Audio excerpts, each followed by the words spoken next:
Hi, this is Dennis with Second Chance Tackle. We previewed this reel as one of the ones I'll be working on this week, and I thought I would do a video on it because, well, I'm not quite sure I've worked on this reel yet in terms of doing a video and the like.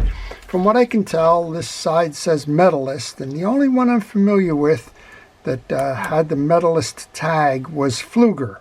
So we're going to give this one a try, and we'll service this one, show you how to take it apart, how it's made, and well, how to keep it running for some time to come. I do notice this is a product of Korea, which generally puts this reel in the 80s or the 90s before most of that production got moved to Japan. It looks like your basic, like a Shimano Corsair or those types of reels. Somebody was suggesting this might be a Shakespeare reel. Well, it's quite possible that there's another Shakespeare reel like the SKP series that mimics this because, well, Shakespeare acquired Pflueger in the 1950s. And when they did that, well, there was commingling of brands and the like, so they could very well have put the two and two together, made different names for the models, and yet somehow managed to keep them separately while looking very much the same. This handle very much looks like a Shakespeare type of a handle, which we're going to remove. We're going to take all the pieces and parts off. We're going to get inside this reel. It comes from David down in South Carolina. And, well, we're just going to see how it's made, how it's serviced, and get it back out there fishing again. So we started by removing the handle and the spring, tension spring underneath it. And when you're working on a reel like this and you're not quite sure and you haven't seen it and you can't find any information on it, best thing to do is take some pictures along the way because, well, if you get stuck, if you see something out of sequence or the like when you're trying to reinstall and you don't have a reference point, you're kind of going to be stuck all around, where the pictures will help you if you take them at critical parts along the way. And, well, use anything to take your pictures. I'm taking pictures here with a video camera, but you can take pictures with, well, just about any kind of image capture device. Okay, well, we've removed the handle and the three washers that were underneath it. This is an anti-reverse clutch, which is starting to tell me 1990s now for the reel. You really didn't see those anti-reverse clutches until the 90s, one of the clutches. We're going to remove these two screws here, which should take the side plate off. Take it off the frame, just like that. And now we can remove the spool. When I take these spools off, I like to put a little rubber band around them to hold the line, and also correct any issues with the line if there is some out there. One of the common mistakes with reels like this is that folks tend to put too much line on the reel, and well, sometimes you can't even get the spool out because it's been overlined. But this is good. This has got about a 1/16 of an inch, 1/8 of an inch to the border. That's always the way it should be done. All right, on this side we have a bearing, so we're going to oil that bearing, and we have the drive for the idler gear on that side. We got a bearing on this side, so I like it. It's a 2-bearing spool that should spin nice and free and easy. That means on this side there really isn't anything other than that interface here that drives the worm gear, and I do like that the worm gear is integrated into the frame. That makes it a little bit easier. If you needed to remove the worm gear, you would pull this E-clip here, pull out the tab here, and that will release the framework for that. We're going to service that pole later. I don't think I can reach that with a screwdriver right now. I guess we can try. No, we can. How do you like that? Sometimes little miracles. Well, if you like these types of videos, I want to encourage you to subscribe to my channel. If you do subscribe to my channel, please use the notification button. That'll let you know when I'm posting videos. And, well, you can see if that's one that you would like to watch. This is a round bait caster today. Tomorrow it might be an old school spinning reel. The following day, who knows? It might be a trolling reel or anything else like that. Never know. So stay tuned, keep watching, hit that notification button, That notification button will let you know when I'm posting, and you can see if that's something that you would like to learn more about. I'm taking the dirt off the two shoulders of this line guide pawl. I'm going to put that right back into place inside the carrier. And note that there is a small washer that goes on top of that. I'm going to put the cap on for now, but we're not going to be able to adjust the pawl completely until we can get that worm turning. And well, that usually happens when we put that side plate back on. When you remove a pawl from a carrier, most of the time it's going to take the points out of the track. And well, if it does that, then you need to adjust it back to get it seated properly. Well, look at that. In this case, we got lucky. It's working the way it should. Sometimes you just get lucky too. There you go. I'm going to move it over to the side so I can make sure that that cap is tight. I'm going to put some oil on the worm gear, which is clean. If it wasn't clean, you could go ahead and do a little bit of rubbing it off. Spray it with some penetrating oil, and when you're done with the with the penetrating oil, you would wipe it down with a paper towel. Okay, I just checked on the back here. This is the lever that's going to set the the free spool, and when you click, it's going to fire back. When you go to set this later, we'll show you. You want to make sure that that's in a down position. That's why I was checking it. We have two screws that are holding on the side case now, so we're going to open that up. And this looks, quite honestly, like every reel from the era. I don't expect to see anything unusual underneath, but one never knows, so we will see.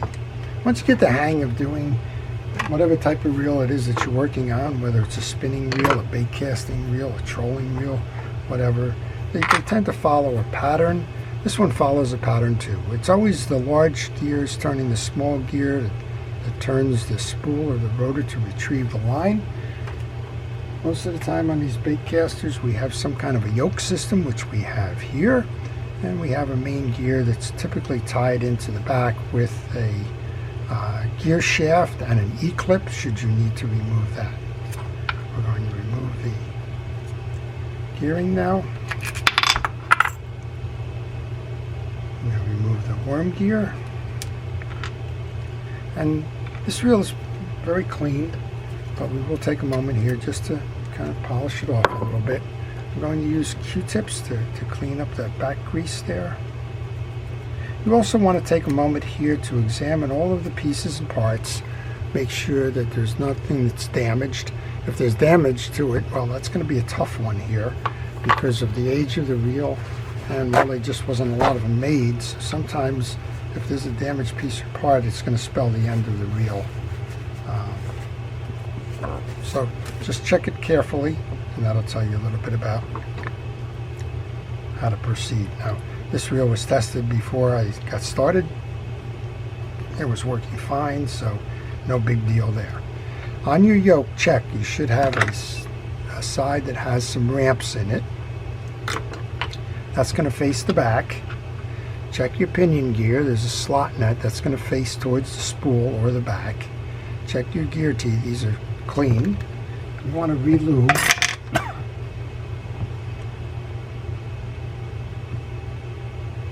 Just like that. Make sure that you get a nice healthy portion of grease on there. And then again, the ramps go to the back. The slot and the pinion gear goes to the back. Then you can load that over the two posts here. And those slots, or the ramps rather, are going to slide right onto the ramp on the other side of it for the free spool.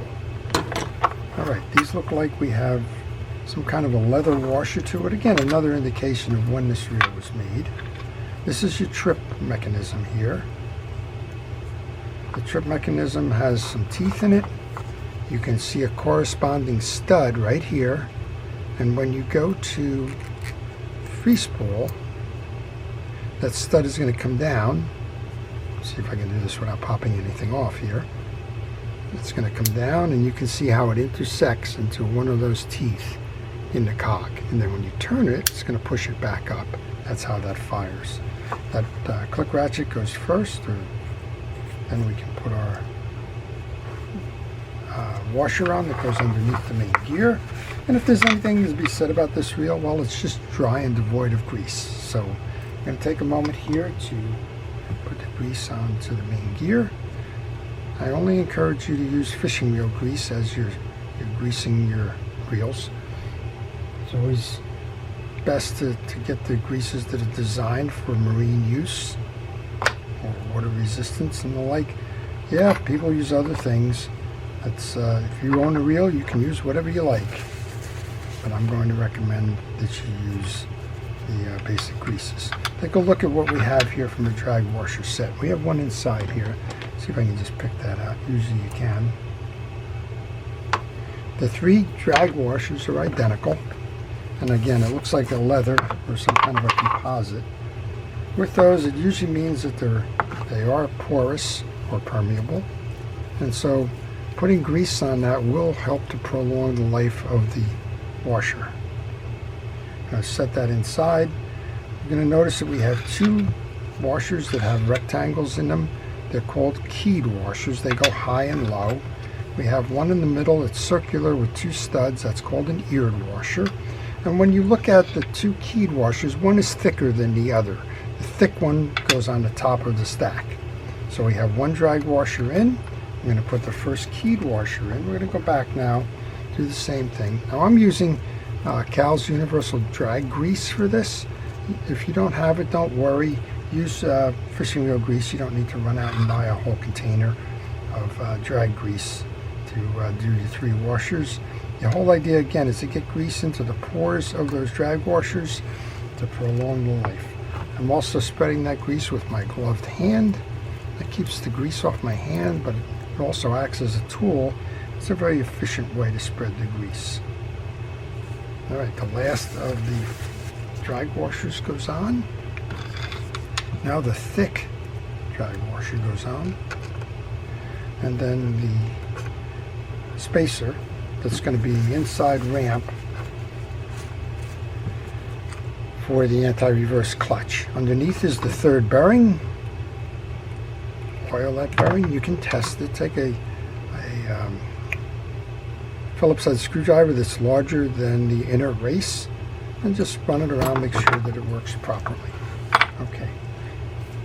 The only thing that's missing to close this up is what I usually forget. There's 2 springs that go on top of the yoke.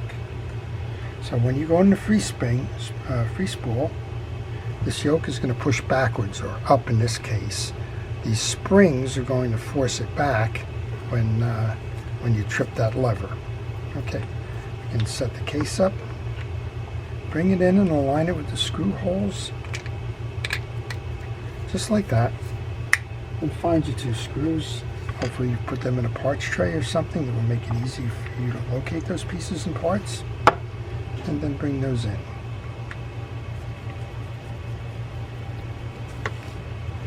And on each side here. And David sent me a bunch of reels. We did a video on the Pen 10 that he sent me, and now we're doing a video on the Medalist. So I try to use the reels that customers send in as learning videos for others, so that we can all kind of benefit from the service. You want to pull down on this. This is what we said. It's going to be the trip mechanism. When you pull down on that, you want to take your thumb bar and bring that up so that the stud is riding high. That will assure you that this will be able to push down the lever when it's time to go to free spool. With that tight, let's start these thumb screws, get those into the holes to tighten up. While I'm doing that, we can recap what we've done. We've taken the reel completely apart, we've cleaned it, we checked for broken pieces and parts, we showed you how to service the line guide pawl, and well, now we're just kind of buttoning this up. There were 3 washers inside the star adjuster. There's a couple of tension washers here. They go up and down. And then once we put those washers back in, we can bring our star adjuster over and tighten that down.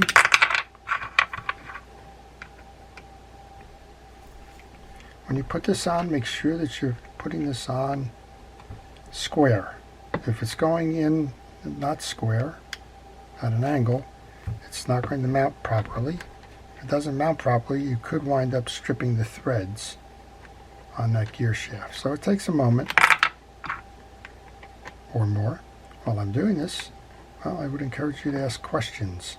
If you're working on a reel, maybe you've got an issue with it.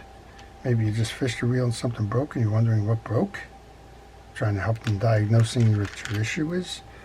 Whatever it may be, I would encourage you to leave that question in the comment section. I will try to answer that question for you.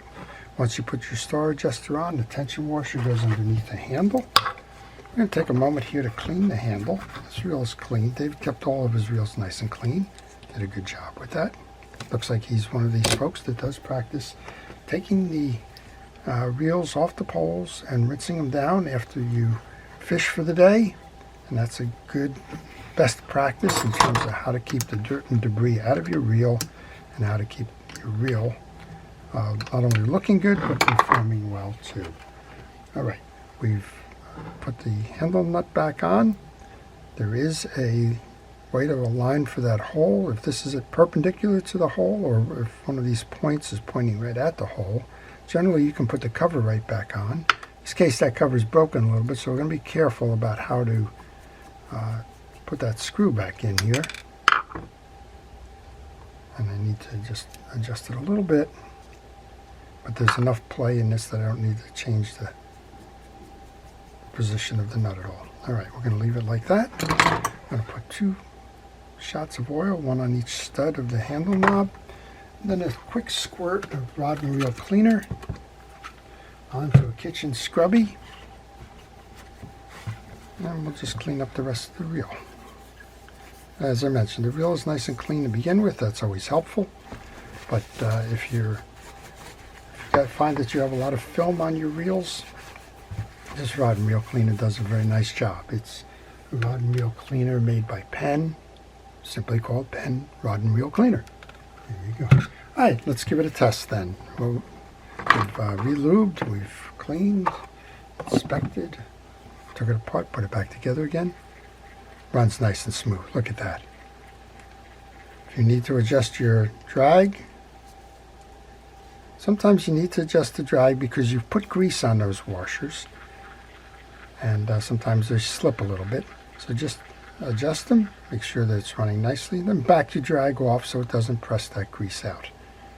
Make sure that your free spool release works. This is a nice reel. I like this one. I haven't seen it before. It's a Medalist. I'm going to guess it's a Pflueger Medalist. Made in Korea. I think with the anti-reverse clutch we'll say 1990s, possibly even the early 2000s. And there you go. All right. Well, I hope you've enjoyed the video.